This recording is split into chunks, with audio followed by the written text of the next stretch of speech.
இன்றைக்கி சென்னாக்குனி தான் பண்ண போகிறேன். சென்னாக்குனியை ஃபஸ்ட்டு வந்துட்டு இந்த மாதிரி பாத்திரத்தில் நல்லா வறுத்து எடுத்துக்கலாம்.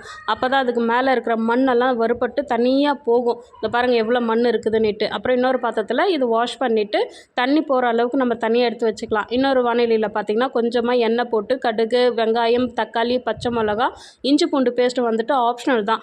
ஏன்னா சென்னாக்குனின்றது இதான் நான் ஃபஸ்ட் டைம் பண்ணுறேன். அதோட ஸ்மெல் வந்துட்டு வறுபடும் போது கொஞ்சம் ஒரு மாதிரியாக இருந்துச்சு. செய்யும் போது அந்த ஸ்மெல் வந்துடுமோன்ற ஒரு ஃபீலுக்கு நான் கொஞ்சம் இஞ்சி பூண்டு பேஸ்ட்டு போட்டேன். இது வந்துட்டு ஆப்ஷனல் தான். நல்லா வதங்கி எடுத்துகிட்ட பிறகு சென்னாக்குனி தண்ணியோட நல்லா இருத்து எடுத்துகிட்டு இதை போட்டுட்டு இதுக்கு தேவையான அளவுக்கு குழம்பு பொடி, மஞ்சள் பொடி, உப்பு ஆல்ரெடி போட்டு தான் டேஸ்ட்டுக்கு பார்த்துட்டு அகைன் உங்களுக்கு தேவைன்னா போட்டுக்கலாம். போட்டு நல்லா மிக்ஸ் பண்ணிவிட்டு கொஞ்சமாக ரொம்பலாம் தண்ணி தேவையில்ல, கொஞ்சம் ஒரு அரை கப்பு தண்ணி அளவுக்கு போட்டுட்டு ஒரு வதக்கி எடுத்துகிட்டு நல்லா தண்ணியெல்லாம் சுண்டின பிறகு கொஞ்சம் கொத்தமல்லி போட்டு இறக்கிட்டு நீங்கள் மார்னிங் வந்துட்டு முட்டை தோசை தான் அதுக்கு வச்சு இதை சாப்பிட்டு பார்த்தோம். செம்ம அல்டிமேட்டாக இருந்துச்சு. ட்ரை பண்ணி பாருங்கள், சூப்பராக இருக்குது. தேங்க்யூ.